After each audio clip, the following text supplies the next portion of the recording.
So, good day everyone. So, ngayon is ang i-explain naman natin is kung ano na yung nangyari dito sa website namin, which is the Computer Club website.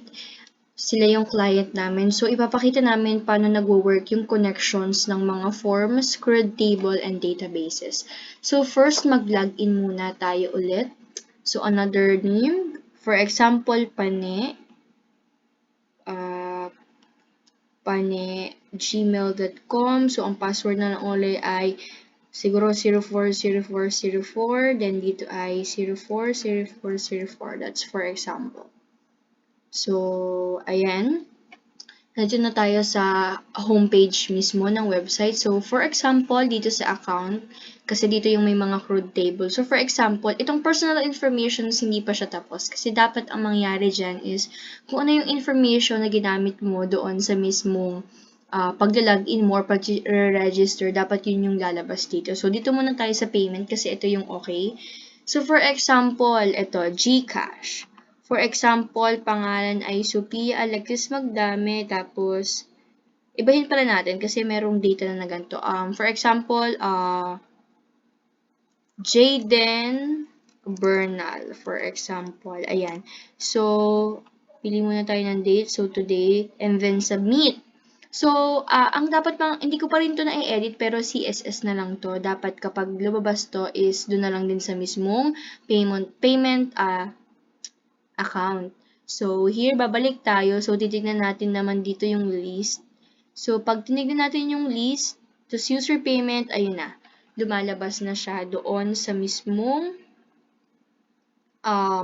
table. So, dito, ito ay i-edit ko pa rin to. CSS na lang din yan. So, here, hindi pa ako nakakapaglagay ng action na yan, which is CRUD table, create, update and delete. So, pinag-iisipan pa namin if lalagyan ba namin siya or doon sa mismong admin panel. So, same as lang din dito sa upload a document. So, dito sa upload a document, ang nangyari kasi dito is nakakapag-input naman siya, nagdadiretso naman siya sa database.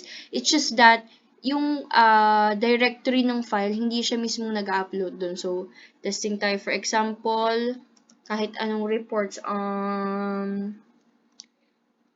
lagay na lang natin report. So, pili tayo ng isang file, kahit anong file. For example, again, itong PDF.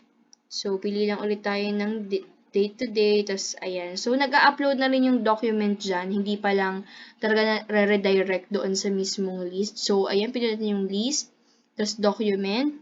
So, ayun, lumalabas na siya. So, kung ano man yung lumalabas dito sa CRUD table is yun din yung lumalabas dito sa ating database kasi connected na siya. So, ito yung in-input natin kanina, ayan.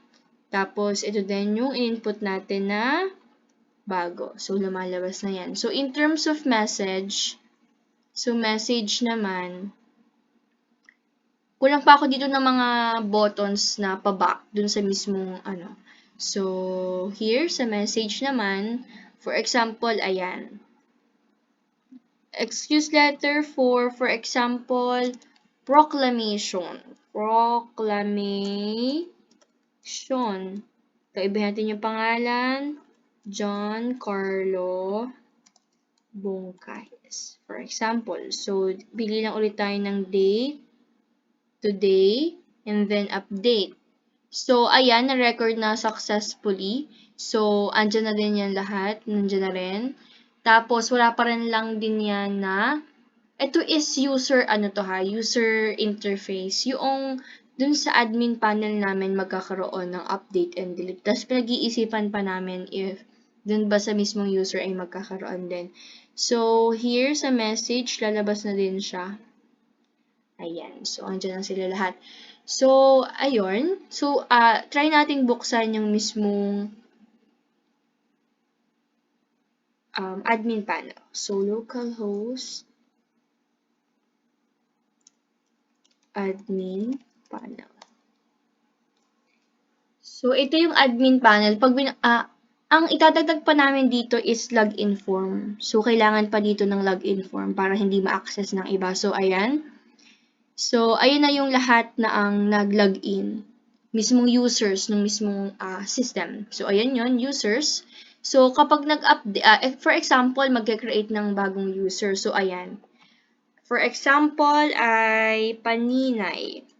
Hindi, Angel na lang. Ay, meron na palang Angel. Stephanie. So, stephanie@gmail.com. And then, 1, 2, 3, 4, 5, 6. For example, so add user. So, ayan, a-add na siya. And then, same as sa database, na-add na rin siya. It's just that, the problem here is nakikita niya yung password na hindi naman dapat. So, ayun po yung problem namin. So, na-delete na rin. Kapag na-delete is magre-redirect dun sa kabila. But, i-edit pa rin yun. So, kapag na-refresh mo to, so, ayun, wala na yung mismong dinilit natin. So, dito naman sa payments, ayan.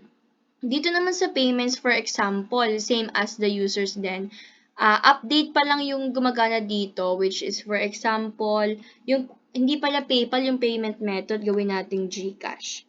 Ayan, tapos mali pala yung section, ganun. Tapos hindi rin, tapos mali din yung date, gawin nating today. So, update. So, ayan, babalik tayo if nabago ba? Ayun, so nabago siya. Okay? Ayan. So, hindi pa rin gumagana yung delete dyan, pero ongoing na. So, dito naman sa documents, ganun din. Lalagyan na lang din ng action dito. Tapos, yan. Then, messages, same lang din. So, documents talagang hindi pa namin mahanap kung paano or hindi pa namin magawa if paano lalabas yung file. So, ayun lang for the explanations of the main website. So, here naman is the the mismong backend ng ating website. So, dito hanapin natin ito, user account. Kasi doon lahat umiikot. So, dito sa user account, ang ginawa lang is that, for example, dito sa payment information, kasi ito pa yung tapos. So, bale, nag-create lang kami ng form dito, tapos nilagay namin yung mga name, which is yung pangalan ng mismong mga columns doon sa database. Tapos yung sa action is yung payment method mismo. So, hahanapin natin yung payment method. So, wait. Where's the payment method? So, ayun. So, bali dito, kinonect lang natin sila sa database. Tapos, kapag i-check dito if na-insert na yung mga data, so kapag na-insert na, ayun, ilalabas na sila sa mismong CRUD table and database. Tapos, dito yun papasok. Ayan. Ganun lang din. So, same lang din yon sa ibang table sa user, sa document, and sa messages. Ayan. Bali, kinonect lang talaga silang lahat doon sa mismong database, and then gumamit lang dyan ng mga variables na kailangan and ano yung mga pangalan ng mga mismong database and tables para mag-connect sila mismo. So, ayun lang. Thank you so much.